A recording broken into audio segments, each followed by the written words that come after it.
Hola, ¿qué tal? ¿Cómo te va? Espero estés teniendo una excelente mañana, tarde o noche. Mi nombre es Israel y te doy la bienvenida a Cuento Historias a lo Estúpido. El episodio de hoy es Animación deprimente. ¿El arte debería trascender al artista? No me refiero a separar el arte del artista. Me refiero a si incluso sin su artista, el arte sobrevive. Pero creo que estoy volviendo esto confuso. Obviamente el arte está creado para perdurar. Si no pudiéramos interpretar una pintura después de la muerte de quien la pintó, esa pintura no tiene caso. Quiero decir, si una obra puede cobrar vida propia más allá de la persona que la ideó, si yo compusiera la mejor canción de la historia, por ejemplo, y alguien más la tocara, ¿aún sería la mejor canción? ¿O acaso el hecho de que yo, su compositor, no la tocara, implica que pierda su mérito? Si después de todo yo la compuse, significa que yo sé tocarla, y solamente yo. Otras personas podrán seguir las partituras, las letras y cualquier regla para tocarla exactamente como la compuse. Pero, ¿sería la misma canción o una simple imitación de mi trabajo original? Pienso en este ejemplo porque recuerdo la historia que te conté en el tercer episodio, si es que lo escuchaste, el violinista Paganini. Se decía que solo él podía tocar sus melodías, por sus dedotes, claro, o su trato con el diablo, no sé. Ya ahondé en eso en su episodio. En fin, el punto es que, supuestamente, Paganini era el único capaz de interpretar su obra. Tiene sentido, claro. Entonces, ahí viene mi pregunta. ¿Es imposible reproducir esas obras? O veámoslo de otro modo. ¿Y si no se terminaron? Muchos y muchas artistas han dejado obras inacabadas. El ejemplo inmediato que me viene a la mente son textos de la Tierra Media, dejados inconclusos por Tolkien, y posteriormente terminados y publicados por su descendencia. Incluso si Tolkien dejó de algún modo su voluntad para cómo debían ser esas historias, si no las escribió textualmente, ¿seguirán siendo las obras que planeaba? Supongo que no, pero ese es solo un ejemplo para introducir el tema de hoy. Muchas grandes mentes dejaron trabajos inconclusos a lo largo de la historia, que eventualmente fueron publicados de una u otra manera, en ocasiones, tal como fueron dejados por sus autores, a menudo editados por distintas personas para darle una sensación de plenitud a la gente que consume esas obras. Esto último es lo más común, mas me parece incorrecto, pues incluso si se conocen las intenciones del autor, no existe manera de representarlo como lo habría hecho. Por su cuenta, quiero decir. O eso creo. Y la historia de hoy es una muestra de eso. Porque hoy te hablaré de uno de los directores más interesantes que han existido, cuyo trabajo, aunque limitado, dejó un impacto tal que sus películas se han vuelto referentes en la industria, con un estilo tan peculiar y personal que su última película, ya planeada completamente antes de su prematura muerte, no ha sido terminada una década después del fin de su vida. Pues nadie se ha atrevido a intentar replicar su visión. Nadie considera tener la habilidad suficiente para lograr lo que él habría logrado. Tal como las personas implicadas en la película se han negado a que termine siendo el trabajo de otra persona. Incluso se intenta realizar una imitación, pues es bastante claro que sus películas siempre tuvieron algo especial, algo inexplicable. Mas la gente puede notarlo al verlas. Son películas imposibles de imitar de una manera satisfactoria. Y lo mejor de todo, son todas animadas. Esta es la historia de Satoshi Kon. Este episodio contendrá stripes sobre la filmografía de Satoshi Kon, aunque nada vital. Entonces, puedes escuchar este episodio sin preocupaciones de que te arruine alguna, si es que no las has visto.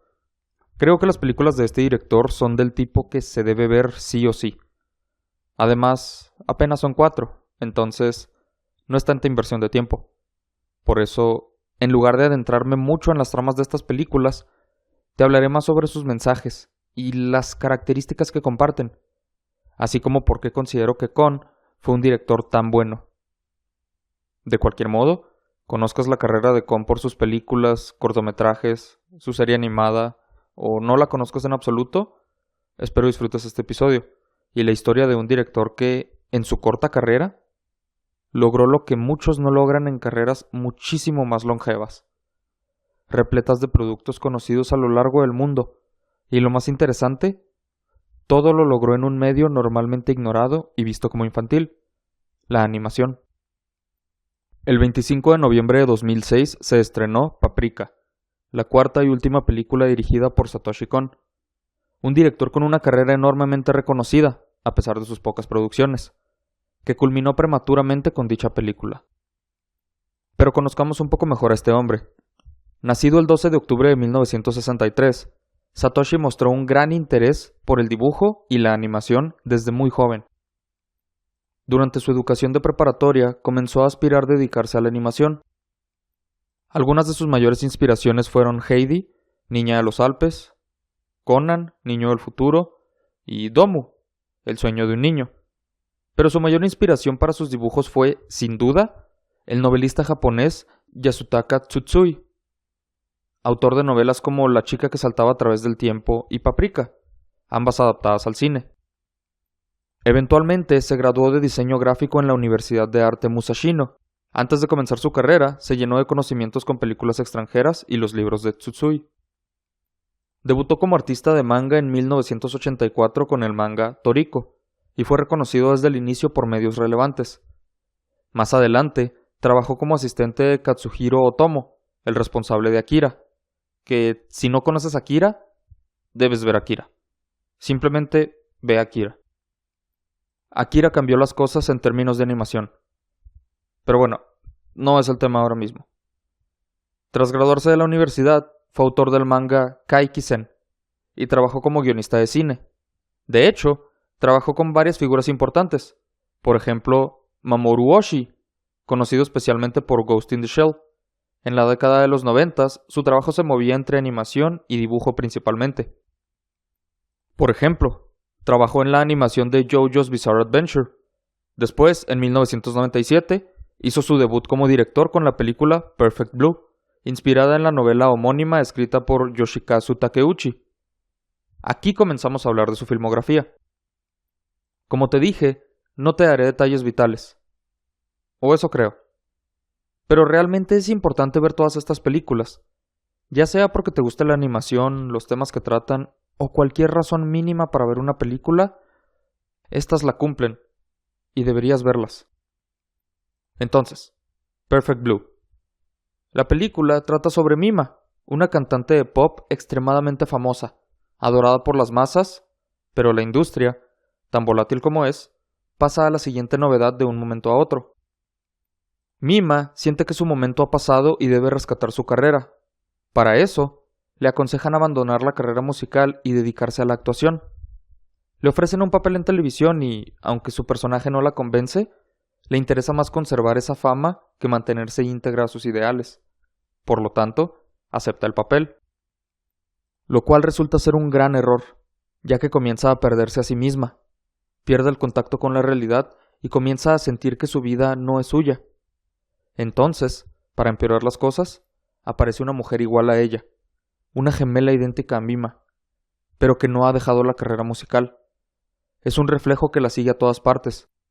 Incluso comienza a aparecer en sitios de internet describiendo cada detalle de su vida íntima, mientras algo la acosa desde las sombras. Incluso sus seres cercanos se ven amenazados mientras ella se hunde más y más en ese mundo de espejismos que la absorbe para arrancarla de la vida real. Entonces, debe separar la realidad de la ilusión, pues teme por su vida y esa separación es la única manera de salvarse. Esa es la idea muy general de Perfect Blue. Es un thriller psicológico tan bueno que es comparado a los trabajos de Alfred Hitchcock. Pero sinceramente, yo considero que este tiene mucho más mérito, pues es más difícil identificarse con personajes animados. Existe una desconexión instantánea apenas comienza la película. Sin embargo, son personajes tan convincentes que el medio no es relevante. Sus vidas importan.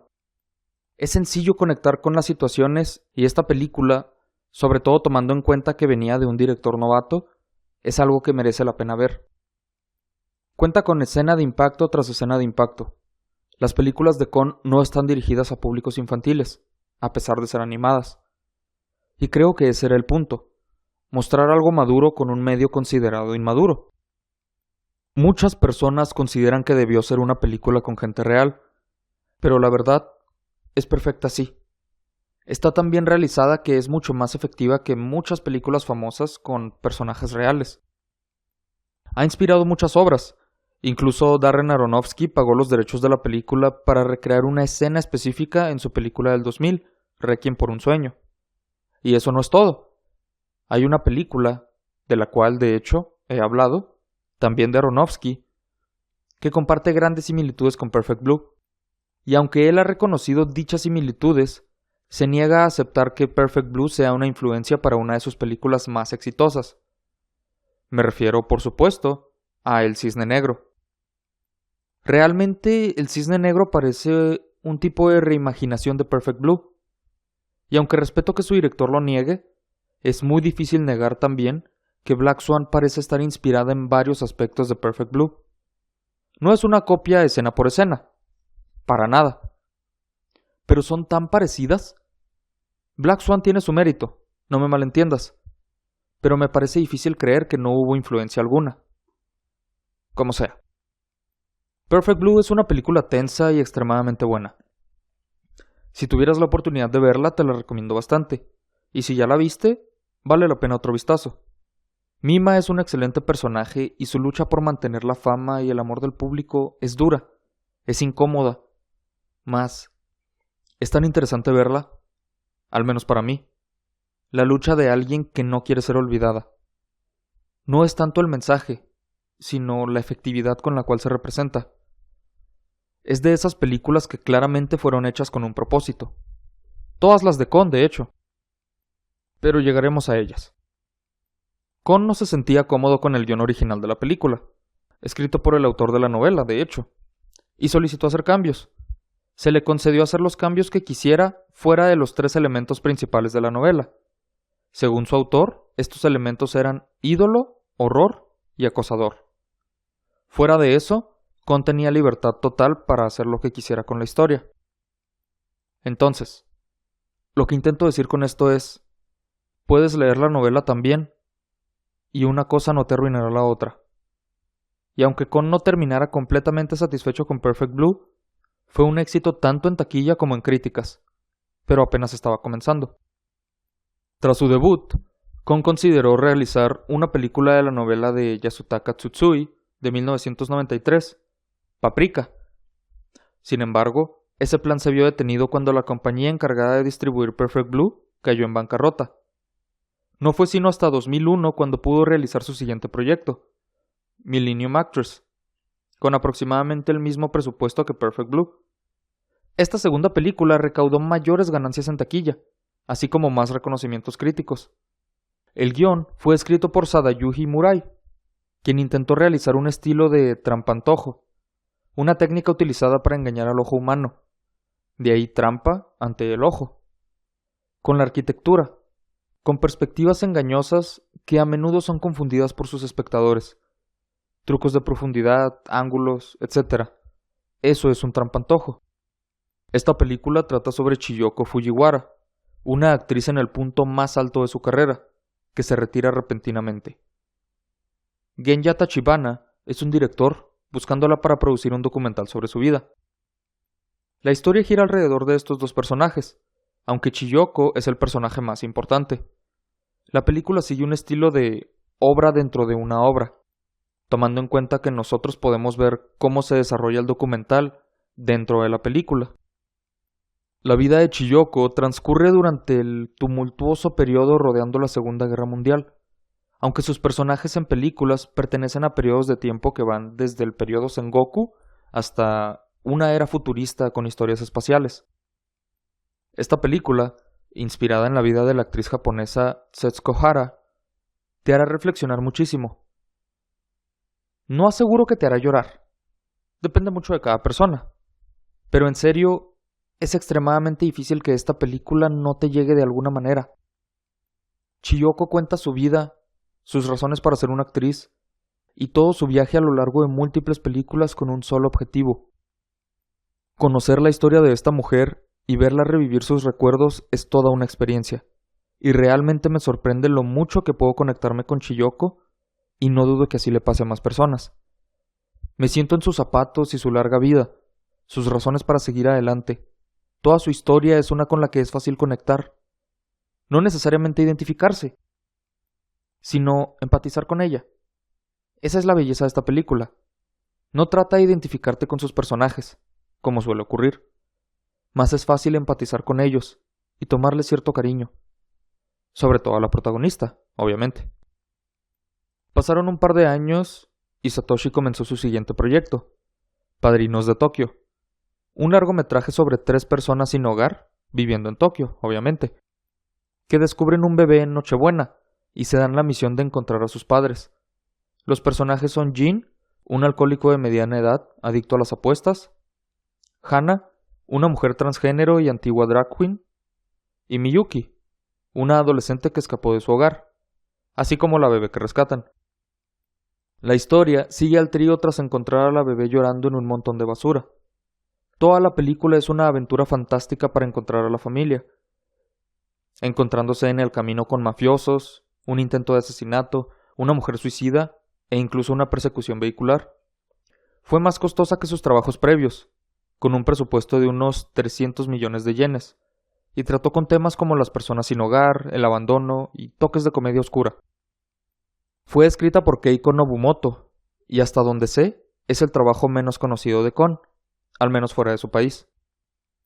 Padrinos de Tokio es una de esas películas que tratan con temas extremadamente serios y a menudo tristes, con una técnica cómica. Algo que Satoshi no acostumbraba, pues sus trabajos eran más crudos y realistas, sin preocuparse tanto por el humor. Esto no es una crítica, es una simple observación. La verdad es que, incluso con los toques cómicos, esta película es muy seria. Da visibilidad a temas poco frecuentes, más en esa época, como la sexualidad, las personas trans o incluso el abandono infantil. Es una película con la cual tengo sentimientos encontrados. La primera vez que la vi no la disfruté. No porque fuera mala, simplemente no soportaba verla. No sé explicarlo. No obstante, tras revisitarla, creo que es uno de los trabajos más infravalorados de Kon, y quizá la mejor opción para comenzar a ver su trabajo. Si no has visto ninguna de sus películas, Padrinos de Tokio tiene ese balance entre crudeza y comedia que la hace importante, con un mensaje serio pero digerible. De verdad creo que, si no has visto a Kon, deberías comenzar aquí. Tras este trabajo, tomó un ligero descanso del cine y trabajó en la serie de televisión de 13 episodios Paranoia Agent, en la cual revisita los conceptos vistos en Perfect Blue, mezclando la realidad y la imaginación, así como integrando temas sociales adicionales. Esta serie es un trabajo interesante. Quiero enfocarme en su trabajo como cineasta, pero la incluyo como una mención honorífica debido a que la creó a partir de abundantes ideas para historias que no encajaban en sus otros proyectos. Claramente es un proyecto pasional y la verdad es un excelente trabajo. Una vez terminada la serie, Satoshi anunció su siguiente proyecto, uno que llevaba alrededor de una década queriendo llevar a cabo, Paprika. Su proyecto con años de planeación. Está basado en la novela homónima de Yasutaka Tsutsui, de 1993. La música fue compuesta por Susumu Hirasawa, quien también trabajó en Actriz Milenaria y Paranoia Agent. Fue altamente exitosa, como ya era costumbre, tanto en taquilla como en premiaciones. Kon resumió la película diciendo: todo a excepción de la historia fundamental fue cambiado, refiriéndose a la novela, por supuesto. Parecida a los otros trabajos del director, la película trata con la sinergia de los sueños y la realidad. La historia ocurre en el futuro cercano. Un nuevo y revolucionario tratamiento de psicoterapia llamado PT acaba de ser inventado. A través de un dispositivo llamado el DC Mini, es capaz de actuar como un detective de sueños, para así entrar a los sueños de las personas y explorar sus pensamientos inconscientes. Antes de que el gobierno apruebe una ley para permitir el uso de una tecnología psiquiátrica tan avanzada, uno de los prototipos es robado, causando que la base de investigación entre en emergencia. En manos equivocadas, el mal uso potencial podría ser devastador, permitiendo al usuario aniquilar la personalidad de alguien mientras duerme. Una científica reconocida, la doctora Atsuko Chiba, entra al mundo de los sueños bajo su exótico alter ego, denominado Paprika, en un intento por descubrir quién está detrás del robo del invento. Paprika es mi trabajo favorito de Kon. No sé decir si es el mejor, quizás sea la nostalgia, pues fue la primera película que vi de él, pero igual es muy buena, y junto a Perfect Blue, su trabajo más popular.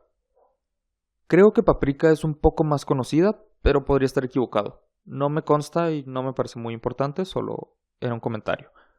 Lo importante es que es una gran película y creo que es el mejor ejemplo de esa mezcla entre imaginación y realidad que tan a menudo se encontraba en los trabajos de Kon.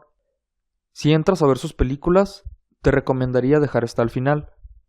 Puedes verlas en el orden en que se estrenaron o comenzar con Padrinos de Tokio, seguida de Actriz Milenaria, luego Perfect Blue y cerrar con esta.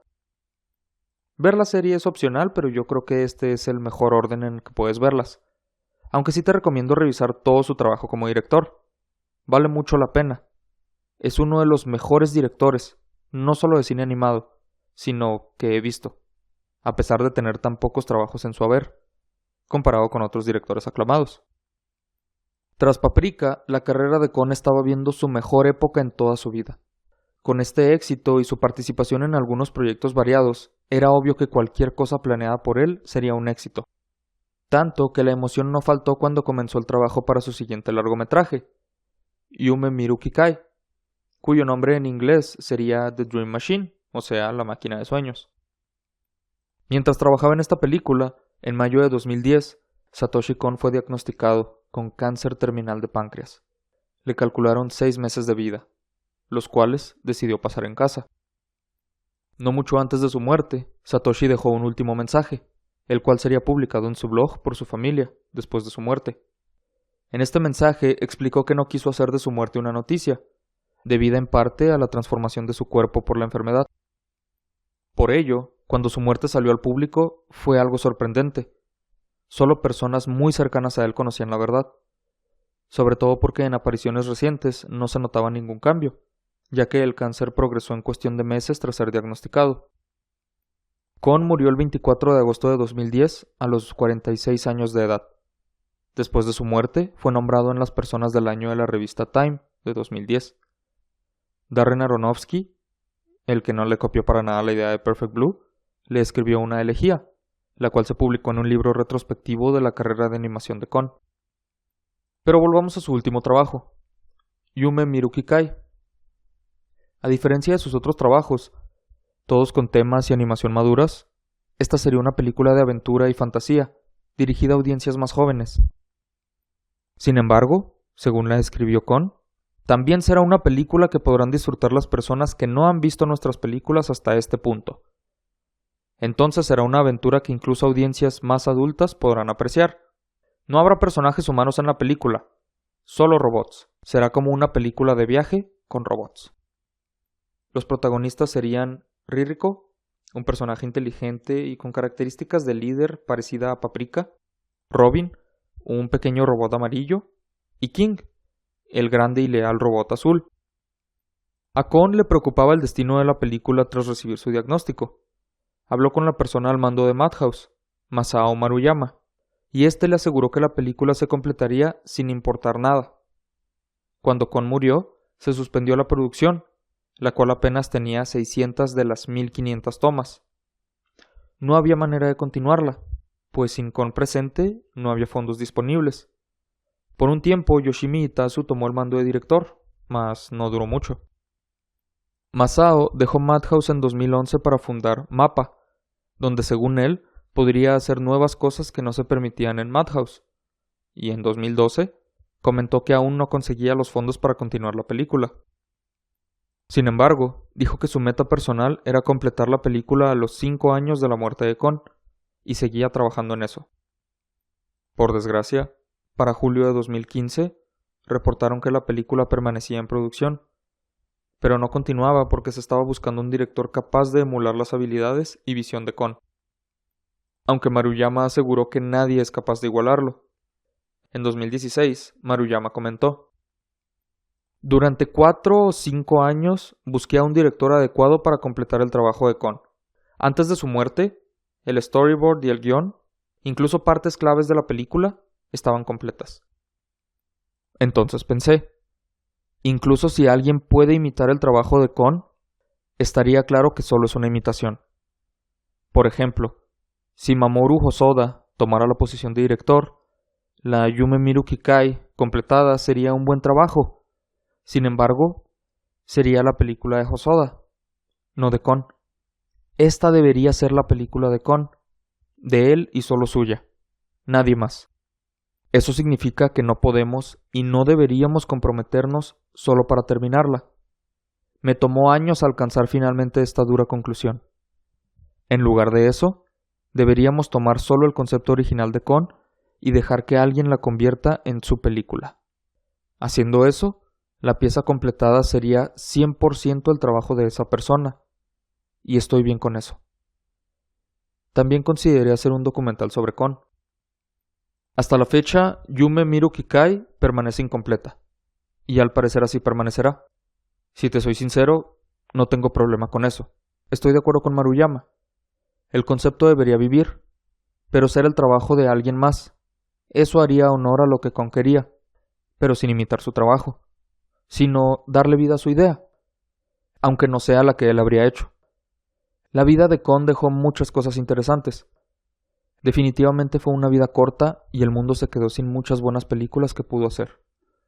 No obstante, como un hombre que amaba hablar en rimas, no llores porque terminó, sonríe porque pasó. Kon se inspiró de grandes artistas e inspiró a muchos otros. Una cosa que siempre me agradó sobre él fue su enfoque en protagonistas mujeres, algo que comparte con mi director japonés favorito, Hayao Miyazaki. Pero luego hablaré de él. Además de ser una clara influencia para grandes directores y películas muy populares, como Black Swan e Inception, aunque sus directores no quieran aceptarlo. Kon hizo algo muy importante. Dio protagonismo a personajes usualmente ignorados. Su trabajo, aunque corto, vale la pena de conocer y te recomendaría mucho hacerlo. Pero aún no terminamos. Hay mucho más que se puede decir sobre Kon.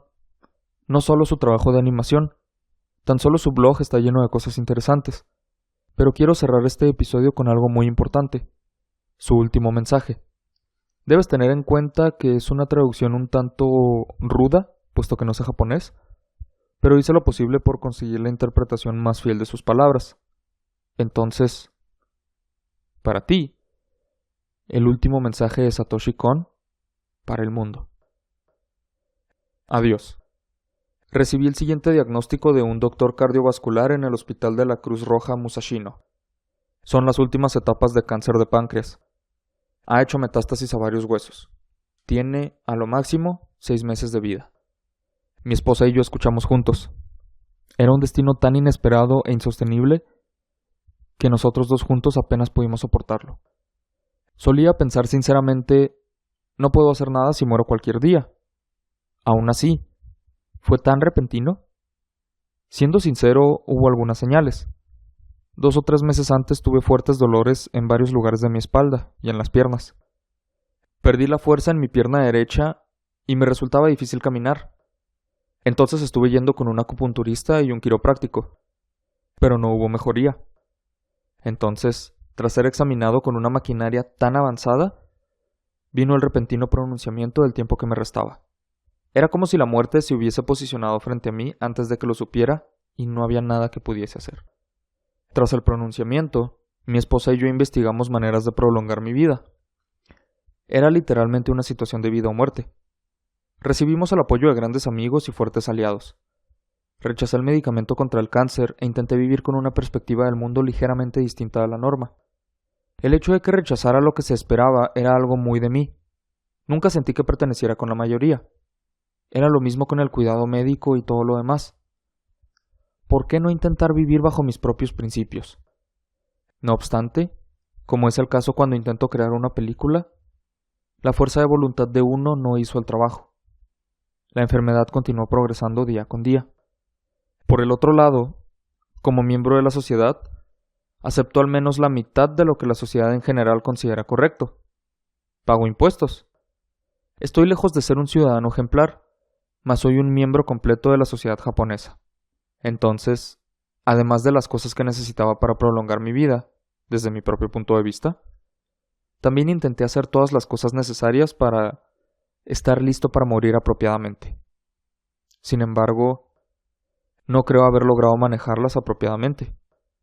Una de las cosas que hice fue, con la ayuda de 2 amigos de mi confianza, abrir una compañía para cuidar de cosas como los derechos de autor que sostengo. Otra cosa fue, para asegurar a mi esposa cualesquiera bienes modestos tuviese, escribir un testamento. Por supuesto, no pensé que habría ningún tipo de pelea sobre mi legado ni nada, pero quería asegurarme de que mi esposa, quien se quedaría atrás en este mundo, no tuviera nada de qué preocuparse. Además, quería quitarle cualquier ansiedad de mí, quien estaba dando el pequeño brinco hacia allá, antes de irme. El papeleo y la investigación necesarios para estas tareas, que ni mi esposa ni yo éramos buenos haciendo, se realizó rápidamente por maravillosos amigos. Más adelante, cuando desarrollé neumonía y estaba en las puertas de la muerte y puse mi última firma en el testamento, pensé que, si muriera justo ahí, no podría evitarse. Puedo morir al fin. Había sido llevado en ambulancia al hospital Musashino 2 días antes, entonces enviado de vuelta al mismo hospital el día siguiente. Incluso yo tenía que ser hospitalizado y recibir muchos exámenes. El resultado de esos exámenes, neumonía, agua en mi pecho. Y cuando le pregunté al doctor, directamente, la respuesta que recibí fue muy de negocios, y en cierto modo estaba agradecido por eso. Quizá dure 1 o 2 días. Incluso si sobrevive a esto, tiene hasta el fin de mes. Mientras escuchaba pensé, es como si me diera el reporte del clima. Aún así, la situación era terrible. Eso fue el 7 de julio. Fue un brutal tabanata. Eso sí. Abro un paréntesis. El tabanata es una festividad japonesa del 7 de julio, entonces, pues le dijeron eso mientras el resto de la gente festejaba. Nada más para aclarar eso. En fin, continúo. Entonces, lo decidí justo ahí. Quería morir en casa. Quizás sería un inconveniente para la gente a mi alrededor, pero les pregunté cómo podía escapar y volver a casa.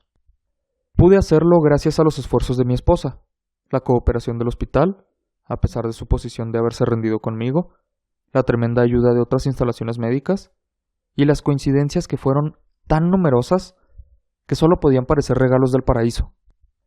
Nunca he visto tantas coincidencias y eventos cayendo en su lugar de manera tan útil en la vida real. Apenas podía creerlo. Después de todo, esto no era Padrinos de Tokio. Mientras mi esposa corría por todas partes reuniendo las cosas para mi escape, yo estaba pidiendo a los doctores si podía irme a casa al menos medio día. Aún había cosas que podía hacer. Entonces, esperando solo en el deprimente cuarto de hospital por la muerte. Estaba solitario, pero esto pensaba. Quizá morir no será tan malo. No tenía ninguna razón, y quizá necesitaba pensar así. Pero estaba sorprendentemente calmado y relajado. Sin embargo, había solo un pensamiento molestándome. No quiero morir aquí. Mientras pensaba eso, algo salió del calendario en la pared y comenzó a esparcirse por la habitación. ¡Oh cielos! Una línea marchando fuera del calendario. Mis alucinaciones no son nada originales. Tenía que sonreír ante el hecho de que mis instintos profesionales funcionaban incluso en tiempos como estos. Pero, en cualquier caso, estaba probablemente lo más cerca que alguna vez estuve de la tierra de los muertos en ese punto. Realmente sentí la muerte cerca de mí, pero con la ayuda de muchas personas, milagrosamente escapé del hospital Musashino y regresé a mi hogar, envuelto en la tierra de los muertos y sábanas. Debería enfatizar que no tengo odio o críticas hacia el hospital, entonces no me malentiendan. Solo quería ir a mi hogar, la casa donde vivo. Estaba un poco sorprendido de que, cuando estaba siendo cargado hacia mi sala de estar, como un bono, experimenté esa situación del lecho de muerte, con la que todos están familiarizados. De mirar a tu cuerpo desde arriba siendo cargado hacia una habitación. Estaba mirándome hacia abajo, y la escena a mi alrededor desde una posición varios metros arriba del suelo, a través de una lente de ángulo amplio y una luz. El cuadro de la cama en medio del cuarto parecía muy grande y prominente, y mi cuerpo envuelto en sábanas estaba siendo bajado a la mitad del cuadro. Nada gentil, al parecer, mas no me estoy quejando. Entonces, todo lo que necesitaba hacer era esperar la muerte en mi propio hogar. Sin embargo, parece que fui capaz de superar la neumonía. No me gustaba esto. En cierto modo, no me las arreglé para morir. Después, Cuando no podía pensar en nada más que la muerte, pensé que sí moría en una ocasión. En la parte trasera de mi cabeza, la palabra renacido retumbó varias veces. Sorprendentemente, tras eso, mi fuerza vital fue rejuvenecida. Desde el fondo de mi corazón, creí que esto era debido a la gente que me ayudó. Primero que nadie, mi esposa y mis amigos, los doctores y enfermeras, así como los encargados de mi cuidado. Ahora que mi fuerza vital se había reiniciado, no podía desperdiciar mi tiempo. Me dije que me habían dado una vida extra y debía gastarla cuidadosamente. Entonces pensé que debía borrar al menos una de las irresponsabilidades que dejé atrás en este mundo. Siendo sincero, solo le conté a las personas más cercanas a mí sobre el cáncer. No le había contado ni a mis padres. En particular, debido a varias complicaciones relacionadas con el trabajo. No podía decirle nada a la gente incluso si quisiera. Quería anunciar mi cáncer en internet y reportar sobre mi vida restante. Pero si la muerte de Satoshi estaba agendada, quizás se harían algunas olas, por pequeñas que fuesen. Por estas razones, actué muy irresponsablemente hacia algunas personas y lo sé, lo siento mucho. Hubo tantas personas a las que quería ver antes de morir, para decir al menos una palabra de agradecimiento.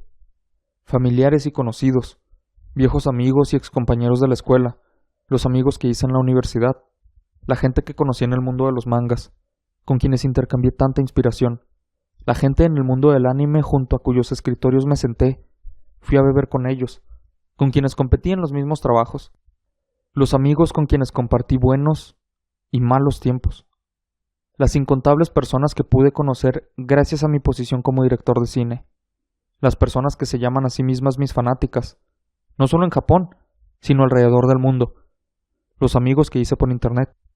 Hay tantas personas que quiero ver al menos una vez.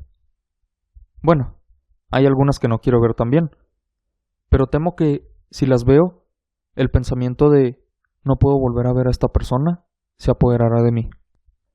Y no sería capaz de recibir la muerte con gracia. Incluso si me había recuperado, tenía poca fuerza vital, y tomaba mucho esfuerzo ver a la gente. Mientras más gente quisiera verme, más difícil me sería verla. ¡Qué ironía! Además, la parte baja de mi cuerpo estaba paralizada debido al cáncer esparcido en mis huesos, y estaba tirado en cama. No quería que la gente viera mi cuerpo de esa manera. Quería que la mayoría de las personas que conocí me recordaran como el Satoshi que estaba lleno de vida. Me gustaría usar este espacio para disculparme con mis parientes, amigos y conocidos, por no contarles de mi cáncer, por mi irresponsabilidad. Por favor entiendan que este fue el deseo egoísta de Satoshi. Quiero decir, Satoshi Kon era esa clase de persona. Cuando imagino sus caras, solo tengo buenas memorias y recuerdo sus lindas sonrisas. Todos. Gracias por todas las verdaderamente grandiosas memorias. Amé el mundo en el que viví. Solo el hecho de que puedo pensar en eso me hace feliz. Las muchas personas que conocí a lo largo de mi vida, fueran positivas o negativas, ayudaron a darle forma al ser humano que es Satoshi Kon, y estoy agradecido por estos encuentros. Incluso si el resultado final es una muerte temprana a mediados de mis 40, he aceptado este como mi propio y único destino. Después de todo, me han pasado tantas cosas positivas. La cosa que pienso sobre la muerte ahora es, solo puedo decir, es muy mala. Realmente.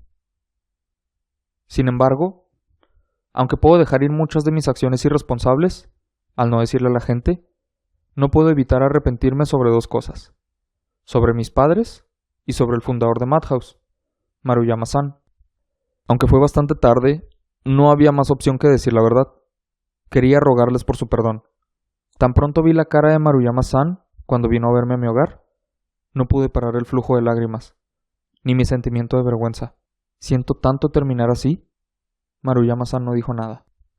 Solo movió su cabeza y tomó mis manos. Estaba lleno de agradecimiento, sentimientos de alegría y gratitud que había tenido la suerte de trabajar con esta persona, se apoderaron de mí. Quizás sea egoísta, pero sentí como si hubiese sido perdonado en ese instante. Mi mayor arrepentimiento es la película Máquina de Sueños. Estoy preocupado no solo por la película misma, sino por el equipo con quienes pude trabajar en ella. Después de todo, hay una fuerte posibilidad de que los storyboards creados con nuestra sangre, sudor y lágrimas nunca serán vistos.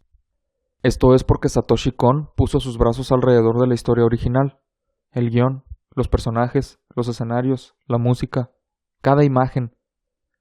Por supuesto que hay cosas que compartí con el director de animación, el de arte y otros miembros del equipo, pero básicamente la mayoría del trabajo solo puede ser entendido por Satoshi Kon.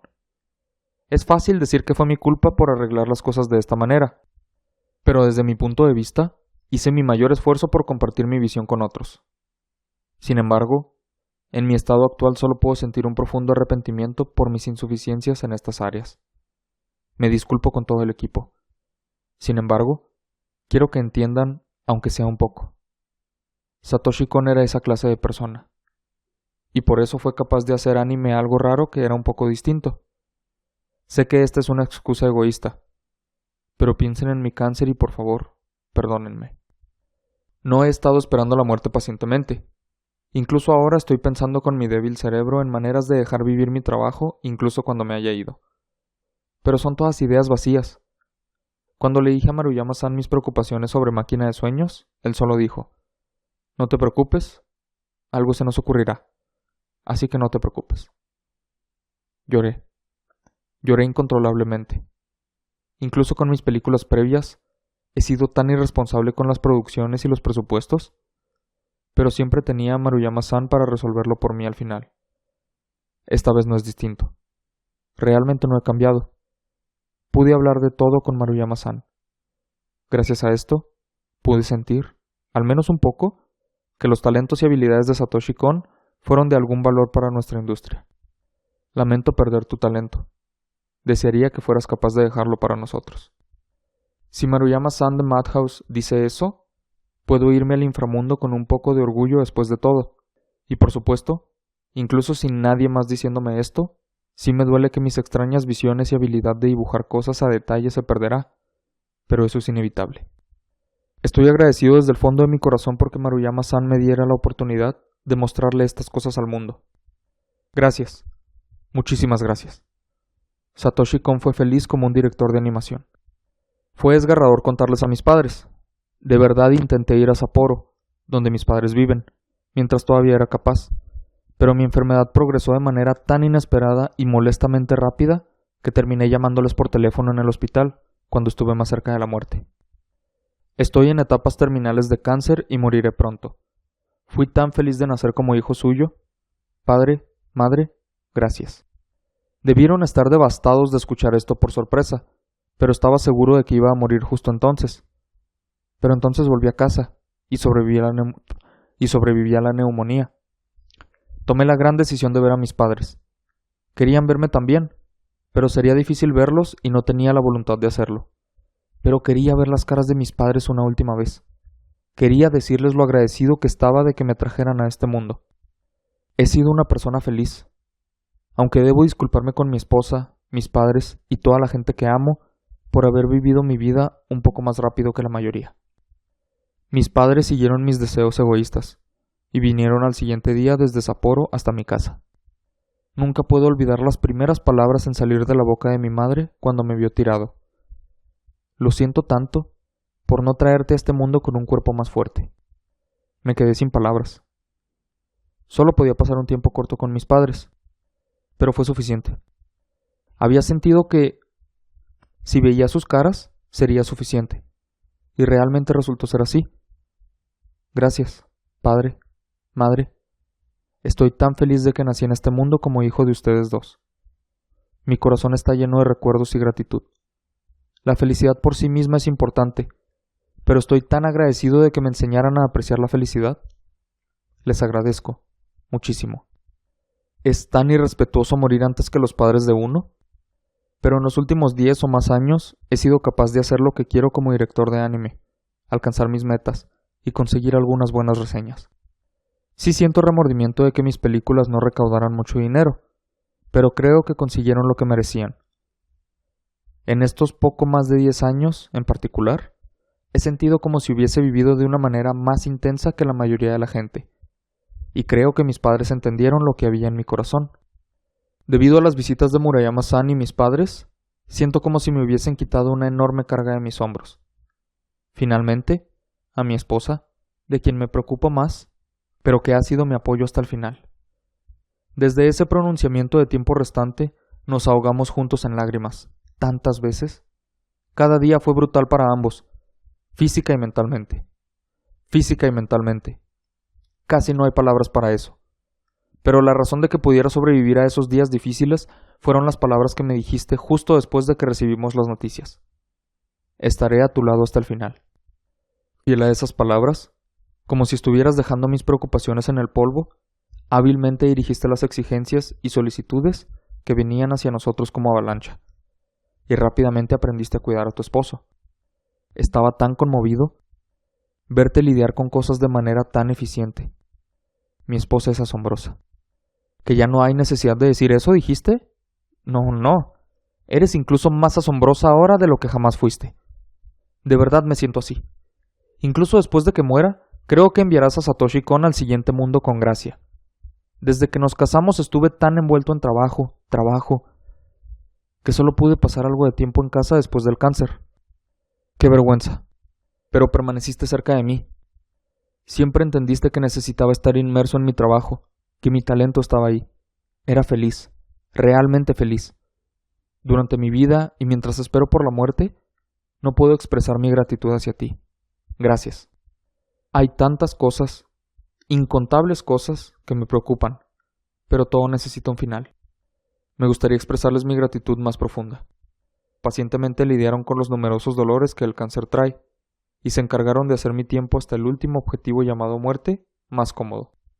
No puedo decir lo mucho que me ayudaron, y no solo lidiaron con este difícil y arrogante paciente como si fueran solo sus trabajos, sino se comunicaron conmigo como seres humanos. No puedo decir cuánto me fueron de apoyo y cuánto me salvaron. Fui impulsado por sus cualidades como seres humanos muchas veces. Estoy profundamente agradecido. Y esta es realmente la última cosa. Pero desde poco después de recibir ese pronunciamiento a mediados de mayo hasta ahora, he sido suertudo de tener la cooperación, ayuda y apoyo mental, tanto personalmente y en negocios, de dos amigos. Mi amigo T, quien ha sido mi amigo desde la preparatoria y es un miembro de Constone Inc., y mi productor H. Les agradezco a ambos desde lo más profundo de mi corazón. Muchísimas gracias. Es difícil para mí con mi mediocre vocabulario expresar mi gratitud de manera adecuada a ustedes dos. Mi esposa y yo hemos recibido tanto de ustedes. Si ustedes dos no hubiesen estado ahí para nosotros, estoy seguro de que estaría anticipando la muerte, viendo a mi esposa sentada a mi lado, considerablemente más asustada y preocupada. Realmente les debo. Y si puedo pedirles una cosa más, ¿podrían ayudar a mi esposa a enviarme al otro lado después de mi muerte? Podría emprender ese vuelo con mi mente en paz si pudieran hacer eso por mí. Pido esto de corazón. Entonces, a toda la gente que permaneció conmigo durante este largo documento, gracias. Con mi corazón lleno de gratitud por todo el bien en el mundo, bajo mi pluma. Ahora, discúlpenme. He de retirarme. Satoshi Kon. Así es como llegamos al final de Animación Deprimente. Todas las personas podemos interpretar cualquier tipo de arte como se nos dé la gana, pero solo una persona conocerá el significado real e interpretará el mensaje concreto, quien la haya creado. Satoshi Kon hizo películas muy peculiares, pero hacían lo importante de cualquier obra de arte: decir algo. Aunque no es posible imitarlo, se le puede honrar. Su última película fue Paprika, ninguna otra. Se debería hacer algo con el concepto de máquina de sueños en su honor, pero no intentar crear la misma película. No tiene caso. Kon fue único, y aunque sus películas sean pocas, deberían disfrutarse por lo que son. A pesar del dolor, si algo muestra su último mensaje, es que hizo lo que le hacía feliz. Nadie sabe cuándo morirá, pero pocas personas pueden decir que su mayor arrepentimiento es no despedirse de todo mundo. Satoshi Kon hizo lo que más quería: películas, aunque no hiciera todas las que planeó. Hizo todas las que pudo y eso es suficiente. No se trata de hacerlo todo, sino hacer todo lo que te hará feliz. Si nadie sabe cuándo morirá, mejor hacer todo lo que se pueda de esta vida. Te invito a seguirme en mis redes sociales como @chalepodcast si quieres estar al tanto de los siguientes episodios y de más información respecto al podcast. Antes de irme, si este es el primer episodio que escuchas, genial. no importa lo siguiente. Pero si sueles escuchar, me disculpo. Tomé un descanso imprevisto y más largo de lo esperado. Sin embargo, lo necesitaba y no sabía cuánto hasta que lo tomé. Entonces, gracias por la paciencia, y lamento haber tardado tanto. Espero puedas acompañarme a seguir contando historias a lo estúpido por más tiempo, y este desliz no sea más que un mes raro, en el cual las historias simplemente no se publicaron en sus fechas importantes. Mi nombre es Israel y esto fue Cuento Historias a lo Estúpido, la historia de Satoshi Kon. Espero la hayas disfrutado. Gracias por escucharme y hasta la próxima.